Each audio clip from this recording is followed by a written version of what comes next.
Media.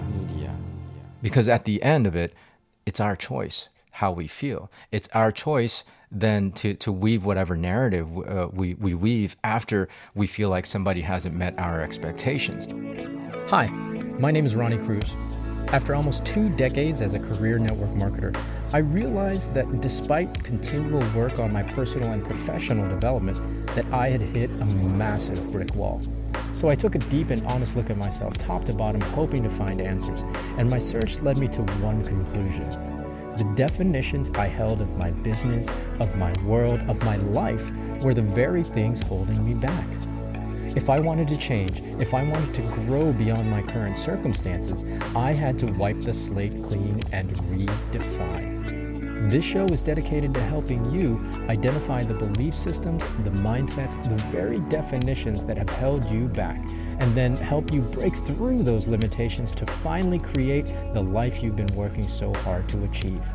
Welcome to the Redefine Podcast. All right, happy Tuesday and happy podcast day to you.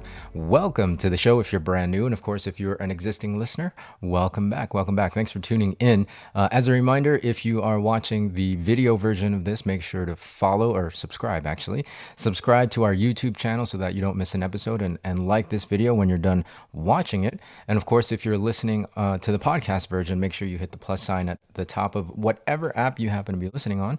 So again, you don't miss a future episode. We have a fresh new one every Tuesday and Thursday. Now, for today, the topic is your expectations of others are your responsibility, not theirs, not theirs. So let me start by recounting a story for you that happened to me recently on my trip to New York. Now, just to preface all of this, my travels usually when it comes to business, especially a quick weekend trip, are always packed, and I give 100% of my attention to the people that I'm there for, which sometimes means, and I have a lot of friends of New York outside of my business, it often means that I don't get a chance to spend any time for one, or let alone even text or message that I'm in town just to say hello. And that's just how I operate, right? That's just how I operate. I give my full attention and energy to the people that I'm there for purposefully. And I personally don't want to divide that attention with other agendas, because the primary reason I'm there is to help these people, to help my teams with their business. And for people that know me closely, in my business, they know that that's how I operate. And for people that know me closely outside my business, they're totally okay with it because they know that's how I operate. Now, all that said, this is not to justify or make excuses for what happened. But in this particular instance, the last time I was in New York, I had a friend who is no longer in my business, but got really upset that I didn't reach out, even just to text hi or call 5 minutes to say hello. And I understand, right? That totally makes sense. We used to be in business together, and I used to be able to, because of our business connection, used to be able to give her a lot of my time and energy when I was in New York, because that's what I was there for. And now, given that we're not partnered in business anymore, we have, I don't want to say a looser connection, but again, if I'm up there for business, I'm up there for business. So I wasn't able to get around to, messaging or texting or giving a quick call. And she got really upset by that. And, I guess justifiably so. We had a conversation post-event, and she expressed her hurt that I didn't reach out, and that she had this expectation of our friendship. And mind you, yeah, I think friendships, relationships should have a level of standard that every person involved in the relationship should work to meet. However, there is, again, a leeway, right? There's got to be some space for and room for things when things don't actually work out the way we expect them to. There has to be room for error when the other individual in the relationship doesn't behave or execute the way we expect them to. Again, our expectations are nobody else's responsibility but our own. And it's okay to hold people to expectations, but where it goes wrong is the judgments that we make after, right? It's the narratives and the stories that we weave in our own mind after we have deemed somebody not meeting our expectations of them.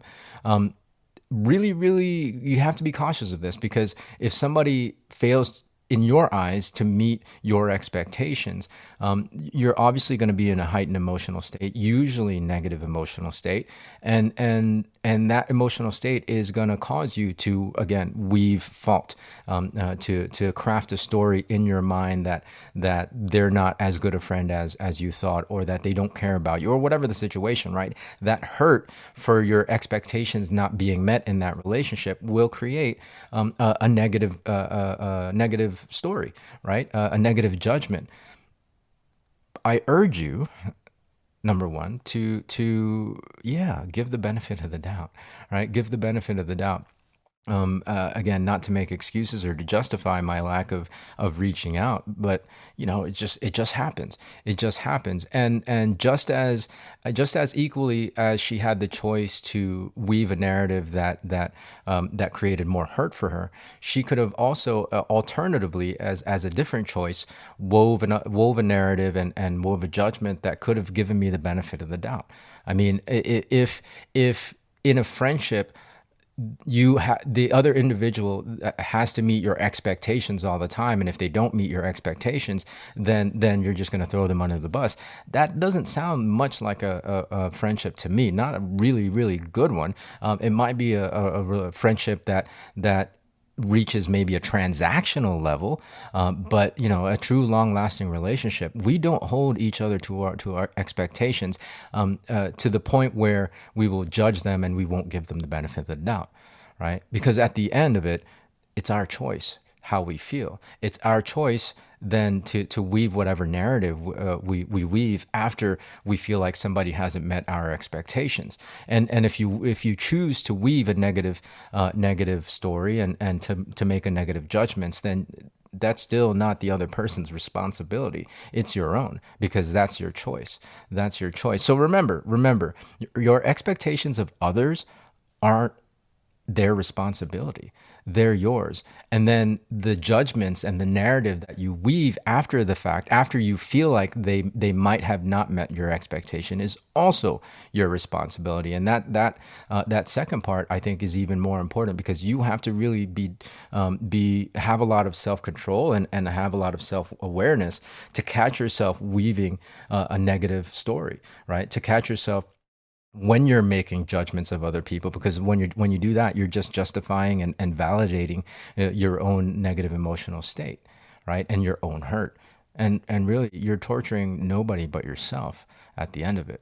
And potentially, if it comes to, if it elevates to the point of conflict, then you've just lost somebody that you, before any of it, called a friend. And it's only because you were transactional about it with your own expectations, right? So that's the message for today. Again, your expectations of others are your responsibility, not theirs. So hopefully that carries you through the rest of the week. We have a fresh new one coming to you on Thursday. So until then, be well, be safe. We'll see you in the next episode.